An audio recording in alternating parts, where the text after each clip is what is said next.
ہوتی ہیں وہ ہے تہجد کا وقت، وہ ہے تہجد کا وقت، اللہ کے سامنے کھڑے ہونا، اللہ کے سامنے ہاتھ باندھنا، اللہ کے سامنے سر جھکانا، اللہ کے سامنے ماتھا ٹھکانا، اللہ کے سامنے ہاتھ پھیلانا، یہ برکتوں کو سمیٹ رہا ہے، یہ برکتوں کو سمیٹ رہا ہے۔ پھر دوسرے نمبر پر برکت کا وقت کون سا ہے؟ فجر کی اذان سے اشراق تک کا وقت، یہ برکتیں نازل ہو رہی ہیں۔ فجر کی نماز پڑھ رہا ہے، قرآن پڑھ رہا ہے، ذکر کر رہا ہے، اشراق پڑھ رہا ہے۔ اور تیسرے نمبر پر برکت کا وقت ہے اشراق سے لے کر چاش تک کا، اشراق سے لے کر یہ 9-10 بجے یہ تین اوقات زیادہ برکت کے ہیں، زیادہ برکت کے ہیں۔ اس اور برکت کے وقت میں لوگ کیا ہیں؟ لوگ کیا کر رہے ہیں؟ دیکھو بکری 1-2 بچے دیتی ہے، لاکھوں بکرے ذبح ہوتے ہیں۔ اب عید پہ ایسی منڈیاں صاف ہوں گی اور پھر بھی بکروں کے ریوڑ نظر آتے ہیں۔ کتیاں 8-10 بچے دیتی ہے، کوئی کتوں کے ریوڑ نظر نہیں آتے، حالانکہ کتے تو ذبح نہیں ہوتے۔ اس کی ایک وجہ لکھی ہے کہ بکری اندھیرا ہوتے ہی سو جاتی ہے اور صبح اٹھ جاتی ہے، کتا ساری رات جاگتا ہے اور صبح کو تو برکتیں نازل ہونے کے وقت کون جاگ رہا ہے؟ بکری۔ کون سو رہا ہے؟ کتا۔ تو برکتوں سے کون محروم ہوا؟ ہاں، اگلی بات خود ہی سمجھ لو، اگلی بات۔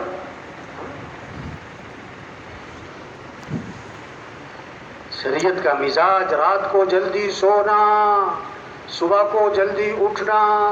ہم اللہ کے محتاج ہیں، اللہ سے مانگو، اللہ سے مانگو۔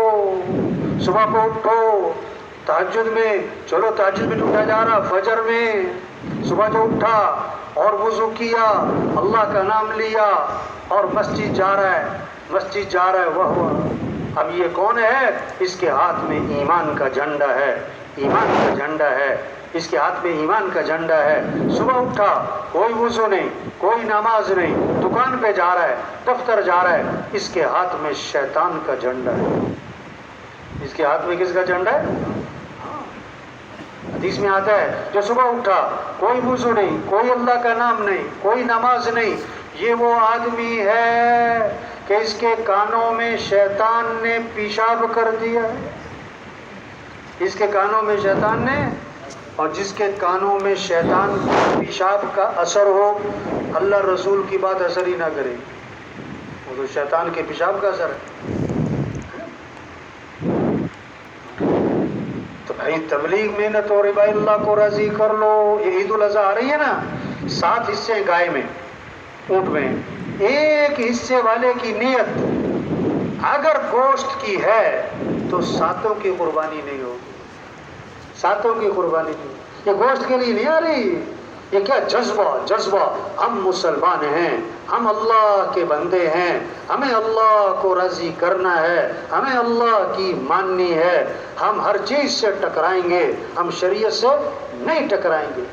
ہاں، ابراہیم علیہ السلام کو بیٹا کس نے دیا؟ اللہ نے۔ اور بیٹے کی محبت کس نے دی؟ اللہ نے۔ اور ذبح کرنے کا حکم کس نے دیا؟ اب حکم پورا کریں تو بیٹے کی جان جائے، اور بیٹے کو بچائیں تو اللہ کا حکم جائے۔ تو قیامت تک کے انسانوں کو سبق دیا، ہم بیٹا قربان کر سکتے ہیں، حکم قربان۔ آج تو نیند قربان نہیں ہوتی، یہ جان کہاں سے قربان کرتے ہیں؟ اب بیٹے سے پوچھا، بیٹا مجھے حکم ملا ہے تجھے ذبح کروں، بچوں میں کیا جذبہ ہو، بچوں میں کیا جذبہ ہو؟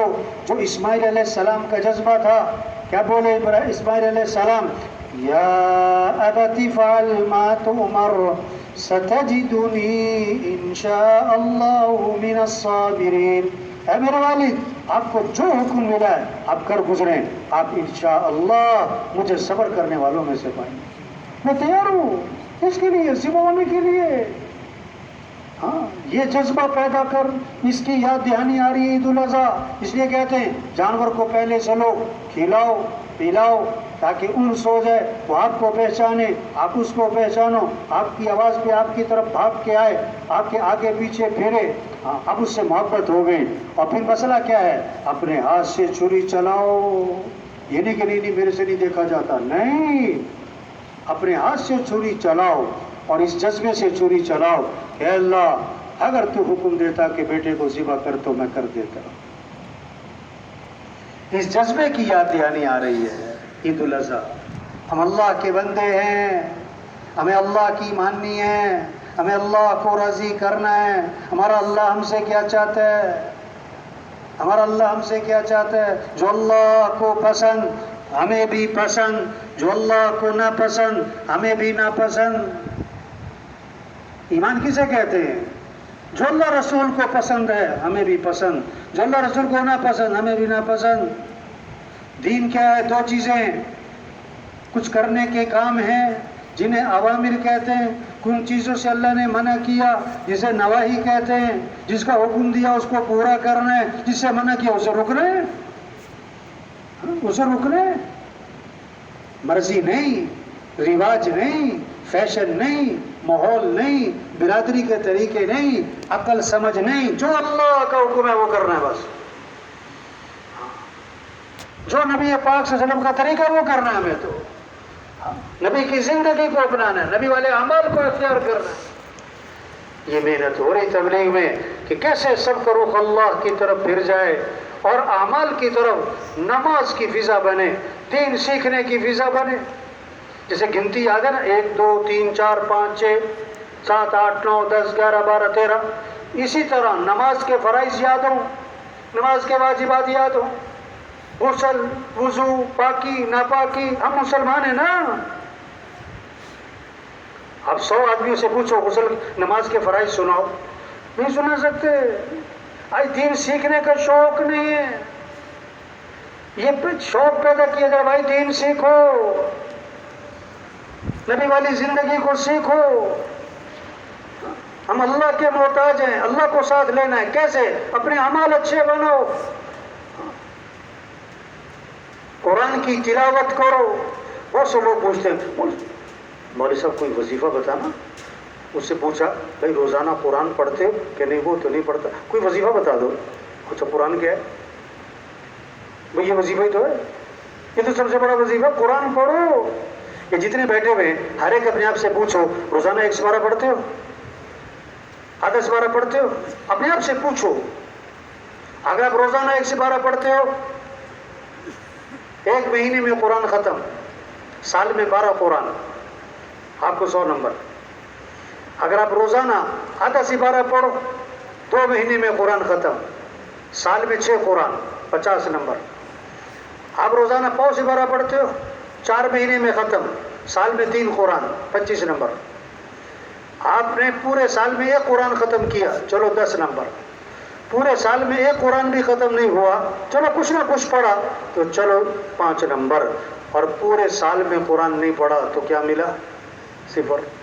تو اکثریت کو کیا ملے گا آج کل؟ کیوں پریشانی ہے بھائی؟ قرآن نہیں پڑھ رہے. قرآن کے 4 حق ہیں کہ قرآن کے حق ادا کرو، زندگی خوبصورت بنے گی، پرسکون بنے گی، مزیدار بنے گی، آسان بنے گی. قرآن کے 4 حق ہیں. پہلا حق قرآن کی تلاوت. پہلا حق قرآن کی تلاوت، 1 سپارہ، آدھا سپارہ، چلو پاؤ سپارہ. دوسرا حق قرآن کو سمجھو. قرآن کہتا کیا ہے؟ قرآن کو سمجھو. قرآن کہتا کیا ہے؟ سارے قرآن کا خلاصہ 1 آیت ہے. سارے قرآن کا خلاصہ 1 آیت ہے. ایاک نعبد و ایاک نستعین. اے اللہ تیری ہی ماننی ہے اور تجھ سے ہی مانگنا ہے. یہ قرآن کہہ رہا ہے اللہ کی مانو، اللہ سے مانگو. اللہ کی مانو، اللہ سے مانگو. یا ایھا الذین آمنوا ارکعوا واسجدوا واعبدوا ربکم وافعلوا الخیر لعلکم تفلحون. اے ایمان والو اللہ کے سامنے جھک جاؤ، اللہ کے سامنے سر ماتھا ٹکا دو، اللہ کے سامنے رکوع کرو، سجدے کرو، اپنے رب کی عبادت کرو، اچھے بھلے نیک کام کرو تو تم فلاح کو پہنچ جاؤ گے، کامیابی تمہیں مل جائے گی. یہ کام قرآن یہ کہہ رہا ہے. یا ایھا الناس اعبدوا ربکم. اے لوگو اپنے رب کی عبادت کرو. یا ایھا الذین آمنوا اتقوا اللہ، اے ایمان والو اللہ سے ڈرو، وَلْتَنْظُرْ نَفْسٌ مَّا قَدَّمَتْ لِغَدٍ، اور دیکھو تم نے کل کے لیے کیا تیاری کی ہے۔ آخرت کو کل سے تعبیر کیا، سال بعد نہیں، کل جیسے کل سر پہ، آخرت سر پہ۔ پھر فرمایا وَاتَّقُوا اللَّهَ، اللہ سے ڈرو، ابھی تو کہا تھا پھر کہہ دیا یا ایھا الذین آمنوا اتقوا اللہ ولتنظر نفس ما قدمت لغد واتقوا اللہ، اللہ سے ڈرو، کیوں؟ ان اللہ خبیر بما تعملون، اللہ کو خوب خبر ہے تم کیا کر رہے ہو، تمہاری صبح کہاں ہے، شام کہاں ہے، دن کہاں ہے، رات کہاں ہے، اندھیرے میں، اجالے میں، گھر میں، دفتر میں، دکان میں کیا کر رہے ہو، سب پتہ ہے۔ وَلَا تَكُونُوا كَالَّذِينَ نَسُوا اللَّهَ، ان جیسے مت بننا جنہوں نے اللہ کو بھلا دیا، اللہ کو نہ بھولانا۔ اگر اللہ کو بھولاؤ گے تو پتہ کیا ہوگا کہ اللہ تمہاری مت مار دے گا، تم اپنے نفع نقصان سے ہی کیا ہو جاؤ گے، جاہل، پتہ ہی نہیں ہوگا کہ کس چیز میں نفع کس میں نقصان ہے، نفع کی چیز کو چھوڑو گے اور نقصان کی کام کرو گے، مت مار دے گا اللہ۔ وَلَا تَكُونُوا كَالَّذِينَ نَسُوا اللَّهَ فَأَنسَاهُمْ أَنفُسَهُمْ أُولَٰئِكَ هُمُ الْفَاسِقُونَ، جنہوں نے اللہ کو بھلا دیا نا، یہ پتہ کون ہے، فاسق ہیں، جو اللہ کو نہیں پہچانتے، اللہ کی طاقت کو نہیں پہچانتے، اللہ کی قدرت کو نہیں پہچانتے کہ رزاق اللہ، رب اللہ، پالنے والا اللہ، وہ دیکھ رہا، وہ سن رہا، وہ شارک سے زیادہ قریب، اس کے پاس جانا ہے، ہم اس کے محتاج ہیں، وہ ہمارے جو اللہ کو نہیں پہچانتا جاہل ہے، کہ یہ فاسق ہیں اور ان کا ٹھکانہ جہنم بنے گا۔ لا يستوی اصحاب النار واصحاب الجنہ، جنتی جہنمی برابر نہیں ہوں گے۔ اصحاب الجنت هم الفائزون، یہ جو جنت میں جانے والے یہ ہیں کامیاب لوگ۔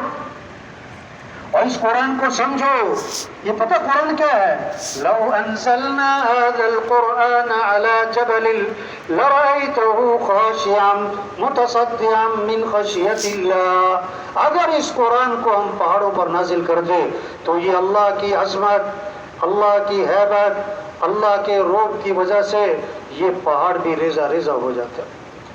یہ ایسا زبردست قرآن ہے، یہ تمہارے دلوں پہ اثر نہیں کر رہا ہے۔ وَتِلْكَ الْأَمْثَالُ نَضْرِبُهَا لِلنَّاسِ لَعَلَّهُمْ يَتَفَكَّرُونَ، ہم مثالیں دے رہے ہیں تاکہ تم کچھ سمجھ جاؤ۔ هُوَ اللَّهُ